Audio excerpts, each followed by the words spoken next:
We welcome you to Phillies Postgame Live, presented by our friends at Cure Auto Insurance. Ricky Batalico, Ben Davis, I'm Michael Barkan, Ruben Amaro Jr. in a moment from the booth in Miami. So one step up, two steps back. As the song goes, the Phillies no sooner had broken a 4-game losing streak than they're back on their losing path. Seemingly, they have now lost 6 of their last 8 games, 5 of their last 6 games. And it was a struggle today. 11-3, they lose the finale at Miami. And when you look at the numbers against the Marlins in Miami, 7-14 down there, last 21 games. What gives, Ricky Bo? What's with this team right now? I mean, you can only take it on a day-by-day basis. You have to look at today and say to yourself, well, what did we do wrong today? Why did we lose this game? This is fairly simple. You didn't get good starting pitching, number one. You gave the Marlins team 10 free passes. That stinks, people. That is awful. They had 6. The Phillies walked 6 hitters. They hit 4 batters. Their pitchers are out of control hitting batters. That's 12 on the season. It is really bad at this point. When I look at a positive in this game, at least Bryce Harper got it going. You want another positive? Yes. I don't have one. And that's when he doesn't have one, that's par for the course. But, Ben, when you look at the pitching, and you heard Ricky mention the starting pitching, Zack Wheeler, velocity is down. He struggled as he has done rarely in his career. What do you think's going on with him? That was a big concern of mine. Watching him go out there today, obviously the velocity's down, and velocity isn't everything, but everything else seemed to be flat. He wasn't locating very well. He didn't have good sink on that good sinker. The curveball, the slider, the cutter, whatever you want to call it, just everything was really flat today, and it's cause for concern for me because he is your guy. He is your stopper. And we're thinking the Phillies can get out of here with a split, 2-2 in Miami, and then head out to Colorado. It didn't happen today. It was just a drab game. I'd take one more positive, Ricky. Alec Boehm came in and hit a bullet to left field. Yeah, absolutely. But I think he deserves a little bit more playing time. I think he's going to get it. All right, let's go down to Miami, check in with Ruben Amaro Jr., the former general manager of this team, former player on this team for the crossover. Ruben, staying positive, as you might say, hey, they can rip off 5 straight wins and we'll be talking about this like it's a memory. But that's not the case right now. This team would seem to be really struggling. What do you think's going on?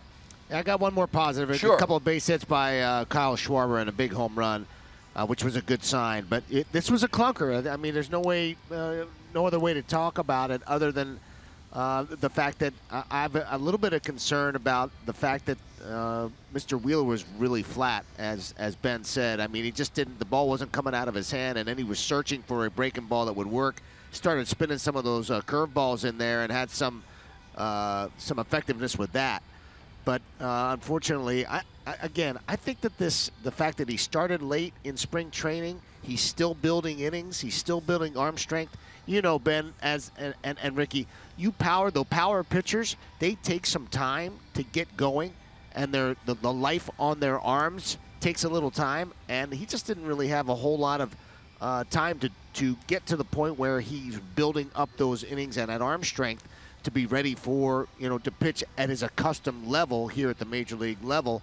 And you got to give the Marlins, a lot of credit. They were handling every single thing he was throwing at them, and unfortunately, Zack just couldn't find anything to get him out with. So his lack of velocity wouldn't concern you, Ruben, at this point?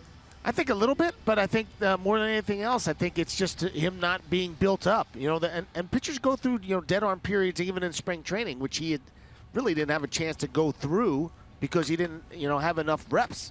And I'm kind of hoping that's the issue. Again, this is one of those things that you don't expect. I mean, I was real optimistic coming into this game that they would be building on that last game, and they scored a bunch of runs, and then they had opportunities to score runs again today. They couldn't really drive people in with men in scoring position, men on. Had a lot of opportunities to get pitches that were up in the zone or out over the plate, and they just kept mishitting them. They weren't really driving them today, and couple that with the fact that they got behind pretty quickly, and that's kind of recipe for disaster. Ruben, let's get to Alec Boehm. Obviously, he comes into this game, gets a little bit of playing time at third base. He does make the only play that is hit to him, and he hits a missile to left field. I mean, the guy's been right on top of the baseball at the plate.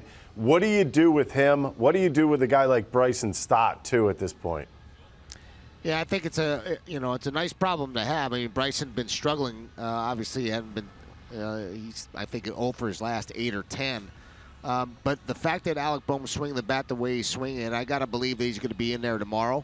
And I think Joe Girardi did the right thing after after a very, very difficult day defensively. Sometimes you got to step away and step back and kind of regroup, and I think that's what's happened with Alec, and he's gaining some confidence in his entire game. I think you're right. He made a very easy play, but he made it easily. And that was a good sign. That's a play that he was struggling with before. The problems have been his throwing, and he made the throw. That's the way I look at it. Yeah, no question. And the fact that he did it nice and easily and with a lot of fluidity, that's a great sign. I would assume that he's going to get a chance to be in there tomorrow evening. This is a guy that needs to get right quick for the Phillies. Because, I mean, in my eyes, I'm looking at the starting rotation. I'm saying to myself, all right, Ranger's getting right. I like what Ranger did in his last start. Gibson's been okay. Other than that, what do you really have now with the Phillies? Your top 2 guys have not shown up at this point, and you need them to now. It just seems like the starting rotation right now, it's just becoming, they're all having like one combustible inning. We saw it out of Gibson the other night. He was cruising along, and then he just hit a wall. We saw it Aaron Nola. We saw it with Eflin last night. These guys, it just seems like they're going. All of a sudden, gasoline on the fire. Everything just blows up. But that's been Nola's MO for like the last 3 years now. It has been, okay, I'm cruising, I'm dealing, boom, done. I mean, you have to know how to slow the game down. Aaron hasn't gotten that feel yet for that. Yeah, you would think the heat's getting turned up just a little bit on the manager, Joe Girardi. Here he is post-game explaining this brutal loss. Great. He never, like to me, he never commanded his sinker at all today, and that is a big pitch for him. Everything's sped up, right? And some of it is probably to be expected, and you're not sure what you're going to get from guys. Power guys, we always talk about, it takes a little bit longer than non-power guys, and I think he's probably feeling the effects of a really short spring training. When you guys decided to go with him in the rotation, you knew that it wasn't going to be normal Zack. Correct. Is it better or worse than you thought it would be, even knowing that he threw really well the first game, right? So, we're really pleased when he gave us 4 2/3 and gave him 1 run. Pitched really well. He had a stinker today, He's had those before. He's a guy that bounces back really well. But, we're trying to get everyone up to speed as quick as we can. The reason we took him out today is he had to work pretty hard, and just made sense because he didn't have his repertoire today. Joe, the health is good with him? Yeah, no issues? Yeah, his health is fine. He has no complaints. Do you think it's dead arm? Because, I just think it's a lack of innings in spring training, a lack of time. That's his 4th start. He would still have 2 more in spring training. Some guys are going to feel it more than others. And he happens to be probably a guy that's feeling it a little bit. His velocity was down a couple of ticks from what it was in the Mets outing, that first start. I saw 93s, 94s today. I think the Mets, the highest I saw was 95. Yes, it was down a little bit, but nothing that's alarming to me. Castellanos in right field, and there were a bunch of balls hit over there. Did you think that he might have given up a few extra bases there? Or? No. They hit them all the way in the corner. It's a big park. And they got some boys that can run over there. So, no, I didn't. You're 10 games in. I know it's small, but what's your snapshot of the things you've seen here in 10 games and where things stand? Just inconsistency, with certain guys. Today, look, we gave them 10 free base runners. I gave them 1, right? I intentionally walked trying to get it over play. And how many of them scored? 7? Something like that. So that's one thing that we have to clean up, right? And we haven't had guys consistent offensively yet. That will get going as time goes on here. You get Bryce going today. JT's at-bats at the end were different. He made a little adjustment. But right now there's some inconsistency in our play, and that's kind of biting us. What was the adjustment? JT? Yeah. Just he's going out to get the ball a little bit too much instead of letting it get to him. And he hit 2 bullets after that. And sometimes in-game adjustments aren't easy, right? Inside the box score of, let's see, 11-3 loss. Real Muto had a hit. Bryce Harper back on track. Looks like home run. Could have hit for the cycle with a triple in that last at-bat. Didn't happen. Castellanos has a hit, and then Kyle Schwarber has 2. That's a good sign to see as well. We showed Schwarber working out with Kevin Long in the pregame program. That's inside the box score. Talking about Zack Wheeler, we'll hear from him in a moment. Does anything that Joe Girardi said calm you down about concerns you may have had about Zack Wheeler? I think it does calm me down the fact that he feels fine. He just hasn't built up yet to where he needs to be. So from a physicality standpoint, you kind of collective sigh of relief. Whew, okay, your horse feels fine. He's just not getting that velocity to where he needs it to be. So from that aspect, I can take some solace in that because that is good news. The fact that he pitched so poorly, not great news. It's worse news. I think I would stay on the same line in the sense that when you're looking at a pitcher, and he's a power pitcher, there's no doubt about that. I mean, we've seen him throw up to 99 miles an hour, right? 100 miles an hour we've seen him throw.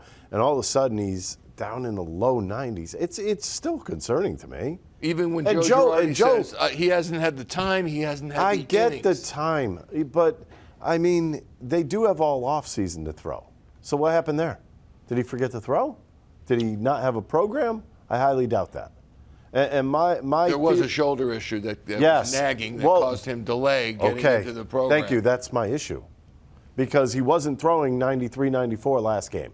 He was throwing 95 last game, 96 last game. Now it came down after one start. And the one start was only 4 2/3 innings. He says, yeah, I'm definitely going to be concerned. And you keep an eye on him. That's what you have to do. Obviously, he cannot get away with 93 miles an hour the way he's pitching right now. And he's got to stay on top of the baseball. When you're starting to get underneath the baseball, everything's going to flatten out, makes it a lot easier to hit the baseball. You need a downhill plane to be good at the big league level. And I will say, from a hitter's perspective, if you're in the box, there's not that big a difference between 90 and 95. There just is. There's maybe it comes out the way it comes out of the hand. There is a huge difference between 95 and 100. It's a huge difference. So you have that variance. So if you're sitting down in that lower range, as a hitter, you feel more comfortable. But then you start going 95 to 100, that's a big difference. And it also makes you think about the other pitches in the back of your mind. It makes those other pitches more effective. Even if they're not as sharp or breaking as much, you still have that 95 to 100 in the back of your mind. That makes those breaking balls that much more effective. Let's get some analysis now from the player himself. Here's Zack Wheeler postgame. So that's not the Zack Wheeler saw a lot last year. What was your take on it? It wasn't very good. Command wasn't the best, but it wasn't terrible. Velo's down a little bit, so when Velo's down a little bit, you just got to pitch a little different. You know, you can't just sneak stuff past guys like I'm used to, and I feel like that's kind of how I was pitching. So, hopefully that will come as I get stronger and get my feet under me, and I just got to figure out how to pitch with that velo for right now until the other comes. Is the velo thing all just about the build-up and the unusual spring? I think so. Hopefully that's what it is. I feel fine physically, and kind of how I do get in the spring is you work it up slowly. It kind of comes as you go. So I think this would be my 4th or 5th start. So it's kind of going along the lines of spring. I hate saying that just because I feel like I'm making an excuse, but I just got to figure out how to pitch with what I have right now, and just give my team a chance to win. I think you're throwing 73 fastballs and you have 2 swings and misses on those fastballs. So it's not something you're normally getting a lot of swings on the fastball. Yeah, so the spin's good on it. That kind of stuff checks out, but just the velo itself. So I'm just not sneaking it past guys like I normally would, and I just got to start changing eye levels and that type of stuff. Just pitching instead of throwing hard and pitching. I got to figure out just how to pitch a little bit better with that, and I know I got the stuff, so just got to do a good job. Does your arm